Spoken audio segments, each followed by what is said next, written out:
The moment the leash snapped taut, Leo knew he was in trouble.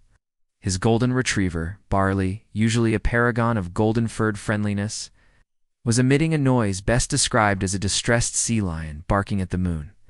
It wasn't the mail carrier, or a squirrel, or even a rival dog that had triggered the meltdown.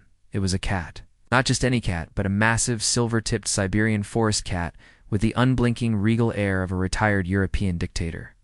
Clara, the cat's owner, stood calmly behind the beast, sipping from a large travel mug, as if witnessing this dramatic canine breakdown was a routine Tuesday morning. The cat, named Lord Fluffington, 3 Fluff for short, didn't move an inch. He simply sat on the shared apartment building walkway, tail twitching like a relaxed metronome, radiating pure, unadulterated disdain. "Barley, calm down, buddy. Dad, he's just Fluff," Leo hissed, yanking the leash back, his face flushing crimson with embarrassment. "He is Lord Fluffington 3, actually," Clara corrected, her voice smooth and entirely too amused. "And I assure you, my lord is not intimidated by enthusiastic barking," Barley retaliated, by planting his forepaws firmly on the ground and launching into a fresh round of theatrical whining and pulling. Leo groaned internally. This was the 3rd time this week this exact, humiliating standoff had occurred right outside the building's main entrance. Clara, finally deciding the show was over, scooped Fluffington up with practiced ease, tucking him securely under her arm. "Maybe you could try teaching your dog that not all creatures exist to be aggressively loved," she suggested, offering a bright, maddeningly innocent smile. "Maybe you could teach your cat to respect the established canine pathways," Leo countered, barely managing to keep his voice level. The brief, fiery exchange confirmed what they both suspected: their pets were mortal enemies. And they, by extension, were antagonists bound by proximity. It turned out they lived in adjacent apartments, separated by a thin wall and a history of shared, accidental pet-induced grievances. Last month, Fluff had mysteriously climbed onto Leo's balcony and batted down a prized fern. The month before, Barley had chewed through the corner of Clara's welcome mat, apparently fueled by territorial rage.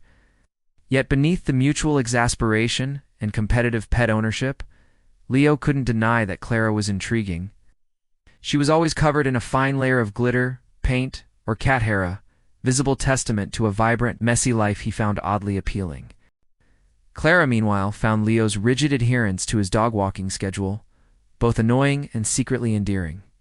He was handsome, in a perpetually stressed, sensible sweaters kind of way.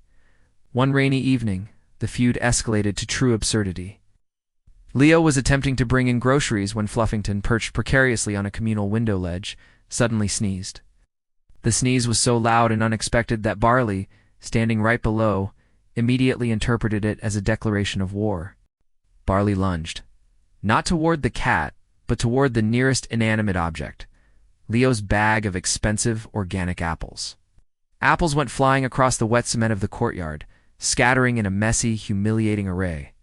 Clara rushed out, a distressed look replacing her usual cool amusement. "Oh no, your gala apples. They've been attacked by the enemy," Leo lamented, pointing a dramatic finger at Fluffington, who now looked down with an expression of pure feline innocence. Together, they crouched in the rain, gathering the bruised fruit, their shoulders brushing.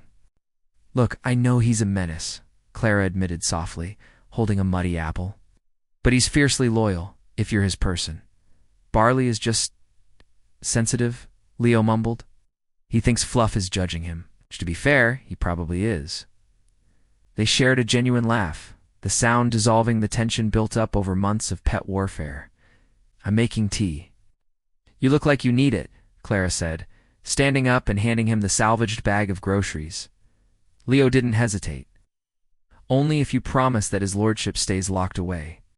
That night, they sat in Clara's apartment, a colorful, chaotic space filled with half-finished canvases and vintage furniture. Fluffington, true to his word, was secluded in the bedroom, loudly scratching at the door in protest.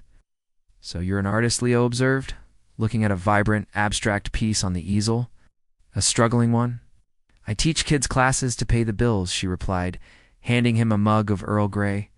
They talked for hours, not about dogs or cats, but about jobs, childhoods, and the bizarre things they regretted buying online. Leo discovered Clara's witty, self-deprecating humor. Clara discovered Leo's passion for vintage sci-fi novels. It was comfortable, easy, and entirely different from the awkward confrontations they usually shared. When Leo finally left, feeling strangely lighter, he realized he hadn't thought about Barley once. This led to their mediation sessions. They framed it as necessary pet diplomacy. "We need to socialize them," Leo argued. "It's critical for apartment harmony, it's a fool's errand, but fine. We can try a neutral zone." "The laundry room," Clara agreed, trying to sound professional. The first session was a disaster. Barley mistook a sock for a toy. Fluffington mistook Barley's tail for a rival. The second session involved a complex barrier of cushions and a shared bag of salmon treats. The treats were the only thing they could agree on. "See? Shared resources lead to peace," Leo declared triumphantly, watching them both reluctantly chew their snacks on opposite sides of the room. "They're tolerating each other's presence for high-value contraband." "That is not peace, that is a treaty," Clara corrected. But the mediation became an excuse to spend every evening together. They started cooking dinners. Leo handled the organized prep. Clara handled the spontaneous creative seasoning. They discovered they both loved terrible 80s action movies, which they watched with Barley asleep on the floor and Fluffington nestled in a high, supervising perch. One night, while reaching for the popcorn bowl, their hands met. Unlike the cold, tense brushes of their initial encounters, this was warm, lingering, and unmistakably intentional. Clara withdrew her hand quickly, her cheeks flushed. Popcorn," she mumbled, staring intensely into the bowl. "Right. Very important popcorn," Leo echoed, feeling a frantic scramble in his chest that had nothing to do with dog anxiety. Now the friendship wall was beginning to feel paper-thin, easily torn by a clumsy hand or a shared glance. They were talking about their worst first dates, a favorite pastime. "I dated a guy who cried over his crypto portfolio during appetizers," Clara recalled, making a face. "I dated a woman who insisted I choose her spirit animal before she'd order," Leo countered. "Maybe you're just not meant to date people who don't already know your spirit animal is a very tired otter," Clara joked. They laughed, and the laughter faded into a prolonged, meaningful silence. "Why haven't we ever done this?" Leo asked, his voice low. Clara looked down, stroking Fluffington, who was now sleeping on her lap. "Done what?" "Co-hosted a mediation session." "No, dated. Everyone else sees it," he insisted. "Liam, my sister, your colleague, who saw us fighting over the apples?" "Because," Clara began, carefully choosing her words, "our pets are enemies. It's a fundamental incompatibility." "No, that's the convenient, quirky cover story," Leo argued gently. "The real reason is we didn't want to risk losing the comfortable animosity, the easy friendship." "The easy friendship." Clara scoffed. "We almost called the building manager over a chewed rug, Leo. It's never been easy." Suddenly, the silence of the evening was ripped apart by a high-pitched, terrifying yowl. Fluffington, clearly unhappy with the depth of the human conversation, had slipped off the couch and sauntered into Barley's favorite corner. Barley, waking from a deep, peaceful sleep, saw the intrusion and reacted with immediate, high-volume outrage. The room exploded in a flurry of silver fur and golden limbs. It wasn't a fight, just dramatic, territorial chaos. Leo dove for Barley. Clara lunged for Fluffington. They collided in the middle of the carpet. They ended up in a heap, tangled in their own limbs, with a bewildered dog and an offended cat glaring down at them. "This is exactly why we can't," Clara gasped, trying to untangle her arm from his. "We are living in a sitcom, Leo. A relationship based on this tension would be unbearable." "No, it would be real," Leo retorted, holding her still for a moment, his hands gripping her shoulders. "We are arguing about two creatures who don't understand the concept of a shared security deposit. We're avoiding the real thing." Clara looked at him, her resistance finally weakening. "And what is the real thing?" "The real thing is I like the messy, glittery chaos of your life. I like that you tolerate my obsessive need for schedules. And the real thing is, I think your tired otter energy is adorable," she admitted, a small, genuine smile returning. "But what about them?" Leo whispered, gesturing toward the now separated pouting pets. "They will never be friends," Clara stated with absolute certainty. "They are too fundamentally opposed. One is a golden idiot. The other is a fluffy genius. So what does that mean for us?" Clara paused, inhaling deeply, looking from the furious cat to the hurt dog, and then back to Leo. It means we don't need their approval, she declared, pushing a stray strand of hair out of her eyes. We build a relationship despite them.